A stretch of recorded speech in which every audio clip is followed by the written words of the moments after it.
Bonjour à tous et soyez les bienvenus. En Côte d'Ivoire, 137 enfants mineurs secourus et 13 trafiquants interpellés dans la région du Sud Comoé. Il s'agit de l'opération BIA 3 menée les 9 et 10 janvier dernier par des éléments de la sous-direction de la police criminelle chargée de la lutte contre le trafic d'enfants et la délinquance juvénile.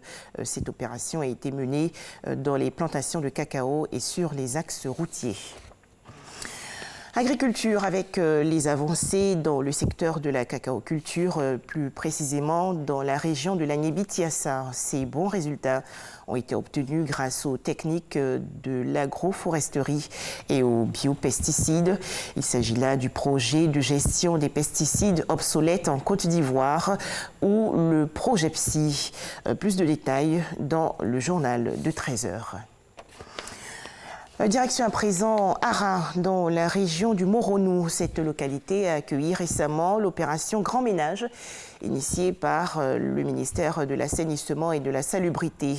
L'opération Grand Ménage vise à assainir et embellir les villes et communes du pays. Le point tout de suite avec Eugène Atoubé. La ministre Anne Oloto et l'équipe en charge des actions du terrain de l'opération Grand Ménage n'ont rien eu à faire à Ara. C'est une ville débarrassée de ses ordures où les caniveaux ont été curés. Ara, une ville propre, de par la volonté de ses populations et de la municipalité. On a vu mon frère comme au village. C'est pour ça qu'on balaye tous les jours. Nos quartiers, on nettoie dans les caniveaux, on ne jette pas ordures dans nos quartiers. Nous appelons de tous nos voeux le soutien des opérateurs économiques, des administrations, de bonne volonté et surtout du gouvernement afin de nous aider. Tous les 13 quartiers de la commune d'Ara sont nettoyés au quotidien.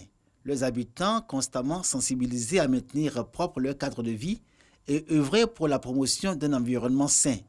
C'est dans cet élan que la municipalité a institué un concours annuel récompensant le quartier le plus propre. L'édition 2019 a été remportée par le quartier Hébrin. La ministre de l'Assainissement et de la Salubrité s'est félicitée de ce qui apparaît comme engagement de la mairie d'Ara. L'action sera prolongée à travers l'installation de comités communal et départemental de salubrité baptisés par le parrain Théophile Awandouli. Ces deux comités ont été mis en mission. Les populations ont pris leurs responsabilités et ont travaillé à rendre leur commune propre. Le gouvernement fait des efforts pour rendre aujourd'hui moderne notre système de gestion des déchets solides ménagers et assimilés. Mais à côté de cela, nous devons changer de comportement. La ministre Anne Oloto a été faite reine-mère d'Ara. Son nom de règne, Anoumou Akassi. La reine-mère exhorte les populations à observer en tout temps et en tout lieu un comportement éco-citoyen afin que la commune d'Ara soit une référence en matière de salubrité et d'assainissement.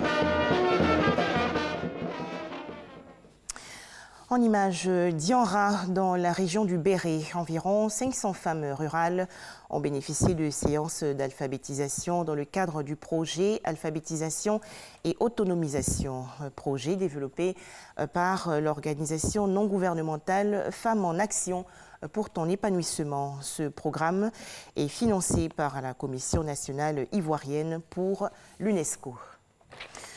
L'actualité hors de chez nous, les présidents du G5 Sahel, notamment le Tchad, le Niger, le Burkina Faso, le Mali et la Mauritanie, participent aujourd'hui à une rencontre à Pau, dans le sud-ouest de la France, avec leur homologue français Emmanuel Macron.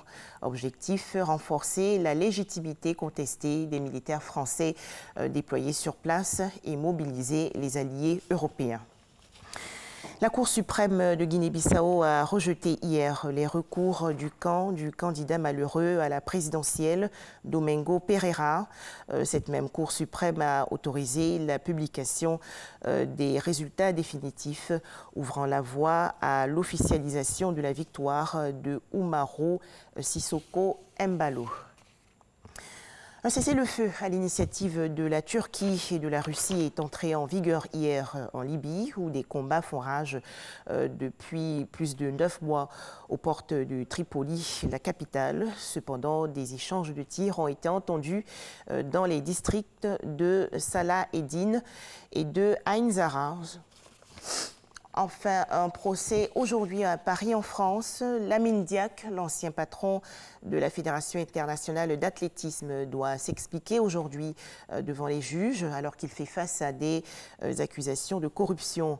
En novembre 2015, il faut noter que les affaires se sont multipliées pour lui et vont emmener le tribunal jusqu'en Russie. Merci de nous avoir suivis. 13h, le retour des informations. Le journal.